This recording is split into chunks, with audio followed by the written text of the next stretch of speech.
আজ 15ই জুলাই 2026। জাস্ট আমি সকাল 7:20 বাজে রায়গড়াতে ট্রেন থেকে নামলাম। আমার জুনাগড় রোড একটা ট্রেন চলে, এটা চলে ভুবনেশ্বর থেকে 9:35-এ। আমার খুর্দা থেকে বুকিং ছিল, রাত 10টায় খুর্দাতে টাইম ছিল, আর এখানে নামানোর টাইম ছিল সকাল 5:30। ট্রেন একটু লেট করেছিল। আমি যথারীতি নেমে ওখান থেকে খোঁজ খবর নিয়ে নিলাম যে বিকেল দুপুরবেলা যে ট্রেনটা বিশাখাপত্তনম থেকে একটা লোকাল ট্রেন চলে কোরাপুট যাওয়ার, সেটা জেনারেলি কোন প্ল্যাটফর্মে আসে। তা ওরা বললো যে 5 নম্বর প্ল্যাটফর্মেই আসে ন্যাচারালি। এই ছিল রায়গড়া রেলওয়ে স্টেশন থেকে চারপাশের খানিকটা ভিউ। রায়গড়া উড়িষ্যার একটা ভালো বড় ডিস্ট্রিক্ট। এই ডিস্ট্রিক্টে সেরমভাবে কোনো ভিডিও দেখিনি মানুষের ঘোরা, কিন্তু কিছু স্পট আছে, কিছু জায়গা আছে যেগুলো এখান থেকে কাছে হয়, যেগুলো মানে নাম করা পর্যটন স্থল, কিন্তু এখান থেকে কেউ যাতায়াত করে না, এখানে এসে সেটা কভার করে না। 7:30 বেজে গেছিলো। আমার একটু হুটোপাটাই ছিল বলতে পারেন, কেননা আমি আবার ট্রেনের টাইমটা অ্যাকচুয়াল 11টাই ছিল এখান থেকে কোরাপুট যাওয়ার, কিন্তু আমি জানতাম 12টার আগে আসবে না। কিন্তু যথারীতি ট্রেন 12টায় 12:30টার মধ্যেই ঢুকে গেছিলো। এতটা যে তাড়াতাড়ি আসবে এটা ভাবতেও পারিনি, কেননা 5-6 ঘন্টা লেট করে। এই জাস্ট রেলওয়ে স্টেশন থেকে বেরিয়ে এলাম। এখান থেকে হেঁটে দেখালো প্রথম সাইবাবা মন্দির, ওটাই সব থেকে কাছে পড়বে। এই এই রাস্তা দিয়ে বাদিকে সোজা খানিকটা যাওয়ার পর এটা রেলওয়েরই এরিয়া ছিল, রেলের বিভিন্ন অফিস এখানে দেখলাম। এই রাস্তা দিয়ে সোজা গিয়ে বাঁ হাতে টার্ন নিতে হবে।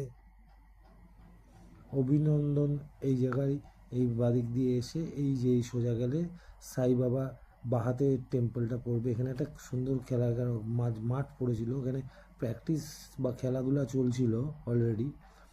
আর বাদিকে ছিল রেলেরই কোনো অফিস, এখন ঠিক মনে নেই, যেহেতু আমি মানে আমার তখন আমি ভিডিওতে বলেছিলাম, কিন্তু যেহেতু সেই ভিডিওর অডিও হয়নি ওই জন্য এখন আর মনে পড়ছে না। যাই হোক, এখান থেকে সোজা এগিয়ে গিয়ে এই বাদিকে যেটা দেখা যাচ্ছে এটাই হলো সাই বাবার আশ্রম বলতে পারেন। আমি যদিও ভেতরে আর ঢুকিনি, কেননা এটা মনে হলো যে কোনো একটা পাবলিক প্রপার্টি না, মানে প্রাইভেট কেউ কোন সাই বাবার জন্য হয়তো কিছু নিজে উপকার পেয়েছেন, তার জন্য এই জায়গাটা উনি তৈরি করেছেন। এটা একটা প্রাইভেট প্রপার্টির মতন, যদিও টেম্পল হয়ে গেলে সেটা আর প্রাইভেট থাকে না, কিন্তু এটা আশ্রম মতন ছিল, সাই বাবা আশ্রম। ওখান থেকে বেরিয়ে জাস্ট 100 মিটার গেলেই সেখানে একটা শিবের মন্দির ছিল। এখান থেকে জাস্ট একটু এগিয়ে বাঁ হাতে যেতে হবে। ওই রাস্তা দিয়ে আমি এলাম, এসে এই যে জাস্ট বাঁদিকে ঘুরলেই এই হলো শিব টেম্পল। এই টেম্পলের ভেতরে গেছিলাম, ভোলে বাবার দর্শন সকালবেলা ছিল, পুরো ফাঁকাই ছিল। যদিও আমি একটু ভেতরে বেশিক্ষণ সময় থাকিনি, কেননা আমার পুরোটা কভার করে যত তাড়াতাড়ি আসা যায় এসে আমার একটা ফ্রেশ আপ হওয়ার ব্যাপার ছিল, স্নান করবার। তা রায়গড়া রেলওয়ে স্টেশনেই বাথরুম ছিল রেলের, সেখানে স্নান করার ব্যবস্থাও সুন্দর ছিল। এই হলো যে শিব মন্দির, এই মন্দির এটাও খুব অল্প জায়গার মধ্যে খুব সুন্দর সাজানো গোছানো। ওই পেছনে বাড়ি ছিল, এরও পেছনে একটা দেখলাম বাড়ি রয়েছে। এখান থেকে জাস্ট বেরিয়ে ডানাতে ঘুরলে একটা বড় জাংশন আছে। আমি অ্যাকচুয়ালি হেঁটে হেঁটেই করেছিলাম। এখান থেকে জাস্ট বেরিয়ে এলাম, বেরিয়ে এসে এখান থেকে বাদিকে দেখাচ্ছে যেতে হবে, এখন দেখি কি হয়। বাদিকে জাস্ট ওখান থেকে বেরিয়ে এসে এই যে এই জাংশন থেকে এই বাদিক দিয়ে সোজা খানিকটা গেলে ডান হাতে তারপরে যেতে হবে, গেলে ওখানে জগন্নাথ মন্দির। এরপরে মাঝখানে পড়বে আই লাভ রায়গাডা, একটা পার্ক, এবং ওই পার্কের পাশেই সেলফি পয়েন্ট আই লাভ রায়গাডা। একটু এগিয়ে এসে এই যে সেই পার্ক, আর পাশেই আই লাভ রায়গাডার সেলফি পয়েন্ট। এই হলো সেই স্পট। এখান থেকে জাস্ট কিছুটা এগিয়ে গিয়ে বাঁ হাতে ওপরে ওভারব্রিজ চলে যাচ্ছে। ওই ওভারব্রিজে না গিয়ে ওভারব্রিজের ঠিক পাশ দিয়েই ডান হাতে একটা রাস্তা নেমে যাচ্ছে, সেই রাস্তা দিয়ে গিয়ে ডান দিকে ঘুরতে হবে। ওই যে সোজা দেখা যাচ্ছে ওভারব্রিজ, ওর ডান পাশ দিয়ে যে রাস্তাটা, ওই রাস্তা দিয়েই যেতে হবে। গেলে 100 মিটার থেকে 150 মিটার যাওয়ার পর ডান হাতে ঘুরলে 200 থেকে 300 মিটার গেলে পড়বে জগন্নাথ দেবের টেম্পল।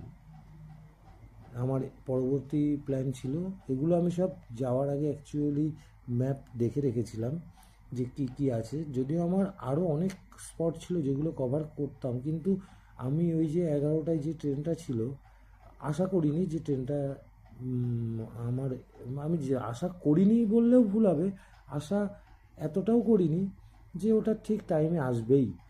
তা যথারীতি ওটা 1 ঘন্টা লেট মানে কোনো ব্যাপারই না।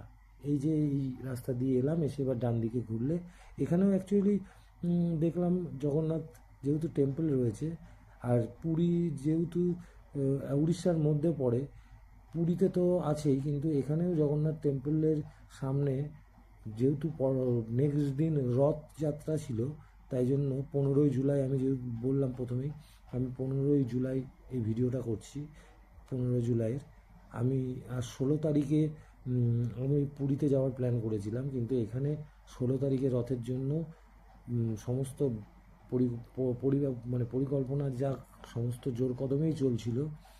এখানেও টেন্ট করেছিল সমস্ত, বোঝা যাচ্ছিল যে এখানেও একটা ভালোভাবে পুরী রথযাত্রার মতন এখানেও রথযাত্রাটা খুব বড় করে, এই যে সেই রথ, হয়তো এই রথটাই টানা হবে। এখানে সমস্ত দোকানপাট বসেছিল মেলা হওয়ার জন্য, যেগুলো দোকানপাট যেরকম হয় সেরকম স্টলগুলো বসেছিল। এই সেই জগন্নাথ দেবের টেম্পলের দিকে যাওয়ার আগে ডান হাতে আরেকটা টেম্পল ছিল, ভেবেছিলাম আসার সময় যাব। আর জগন্নাথ দেবের টেম্পলটা জাস্ট এই বাদিক দিয়ে যে রাস্তাটা যাচ্ছে, এই রাস্তা দিয়ে একটু এগিয়ে গেলেই এই সেই ভব্য রথযাত্রায় এখানে অনেক মানুষই অংশগ্রহণ হয়তো করবে। তাদের উদ্দেশ্যে ওই ছিল জগন্নাথ মন্দির। আমি একটু সকালে জুস পেলে জুস খাই, তাই এখানে আমি একটু জুস পাইনি, তাই একটু ডাব খেয়ে নিলাম। ডাব খেয়ে চলে এলাম জগন্নাথ দেবের টেম্পলে। এই হলো জগন্নাথ দেবের টেম্পল। টেম্পলটা খুব সুন্দর, পরিষ্কার পরিচ্ছন্ন। আমি ভেতরেও গেছিলাম, বেশ কিছুক্ষণ ছিলামও। আর জগন্নাথ দেবের টেম্পলের সামনে যেমন সিংহদুয়ারে পুরীতেও রয়েছে, সেরকমই যে স্তম্ভ এখানেও দরজার সামনে রাখা ছিল। এই হলো ভেতরের মন্দিরের ভেতরে প্রবেশ করেছি। প্রচণ্ড শান্ত পরিবেশ। অনেকে এসে সকালবেলা সকাল এটা তো সকালবেলার টাইমই ছিল, এসে পুজো দিতে মন্দিরে অলরেডি চলে এসেছিল, অনেকে এসে পুজো দিচ্ছিল। খুব বেশি টাইম না দিলেও যথেষ্ট, যেটুকুনি দরকার ছিল সেটুকু টাইম আমি এখানে কাটিয়ে ওখান থেকে তারপর বেরিয়ে পড়ি। বেরিয়ে যেহেতু মাঝি ঘাড়িয়ানি, এটা হলো ওখানকার ইষ্টদেবী। ওনারা ওখানকার মানুষ ওনাকেই পূজ্য করে। ওখানে 3 দিন সপ্তাহে পুজো হয়, সোম বুধ সম্ভবত শুক্র, 3 দিন পুজো দেওয়া যায়। আর আমি যেদিন গেছিলাম সেদিন বাই চান্স পুজো হচ্ছিল, বুধবার ছিল সম্ভবত, যার জন্য পুজো হচ্ছিল। ওখানে দেখছিলাম মনে হয় সম্ভবত বলিও দেওয়া হয়। ওখানে রান্না বান্না, ওখানে সমস্ত প্রসাদ বিতরণ হয়, মানুষের খাবার ব্যবস্থা আছে। আমি যথারীতি ওখান থেকে বেরিয়ে ডান দিকে এই সামনে দিয়ে যে রাস্তাটা যাচ্ছে, এই রাস্তা দিয়ে সোজা গিয়ে এগোনোর আগে একটু পরিবেশটাকে একটু দেখছিলাম, ভালো লাগছিল। যদিও এগুলো আমরা পরে কাছে আরও পেয়েছিলাম। এগিয়ে চললাম এবার মাঝি ঘাড়িয়ানি টেম্পলের উদ্দেশ্যে। যাওয়ার পথে একটু দাঁড়িয়ে এই রাস্তা দিয়ে অ্যাকচুয়ালি ভিডিও করার উদ্দেশ্য, ভিডিওতে বলার জন্য যে এই রাস্তা দিয়ে সেখান দিয়ে, যাই হোক লাস্টে এই এসে আমি সোজা আর যাইনি, বাঁদিকে এই নিচ দিয়ে চলে গেছিলাম। এখান দিয়ে দেখাচ্ছিল মাঝিঘাড়িয়ানি টেম্পলটা একদম কাছে। আমি ভেবেছিলাম প্রথমেই সোজাই যাব, গিয়ে ওই আয়রন ব্রিজ দেখে ওই দিক দিয়ে ঘুরে টেম্পল হয়ে তাহলে আমাকে এই দিক দিয়ে আবার বেরোতে হতো। কিন্তু আমি সেটা না করে, আমি সেটা করলে হয়তো একটু ভালো হতো। সেটা হলো আমার র্যাপিডো বাইক বুকিং করার সময়, ফেরার সময় র্যাপিডো বাইক বুকিংয়ের ক্ষেত্রে খুব সমস্যা হয়েছিল। যদি আমি এই হলো সেই মাঝিঘাড়িয়ানি, আমি বাদিক দিয়ে নিচ দিয়ে এসে মাঝিঘাড়িয়ানি টেম্পলে যাওয়ার এন্ট্রি নেওয়ার রাস্তা। ভেতরে মন্দিরের পরিসরে এখানে বিশ্রাম নেওয়ার জায়গা রয়েছে। আর আমি ঢুকেছিলাম এর ভেতরে, ঢুকে দেখলাম ভালো পরিবেশ। আর ওখানে একটা চটি খুলে সবাই, যেহেতু অনেকেরই চটি খুলে তারা যাচ্ছিলো, আমিও প্রথমে চটি খুলে রেখেছিলাম। কিন্তু পরে দেখলাম দর্শন করতে হলে এই যে পেছনে যে রেলিং দেওয়া, এই লাইনের মধ্যে দিয়ে এরকমভাবে অনেক সময়ের ব্যাপার। আর আমার যেহেতু একটা ট্রেন ধরার ব্যাপার, আমি অনেক ক্ষেত্রে দেখেছি এরকম ভুগতে হয়েছে যে একবার লাইনে ঢুকে গেলে, যদিও ভিড় ছিল না তবুও দর্শন হয়তো হয়ে যেত। আমি আর যাইনি, মন্দিরের পেছনের ব্যাক সাইডের দিকটায় চলে এলাম। এখান থেকে কুপন সংগ্রহ করতে হয়। এখানে প্রসাদের কুপনও সিস্টেম চালু আছে। এখান থেকেই সেই প্রসাদ 30 টাকা, 50 টাকা আর 130 টাকা স্পেশাল।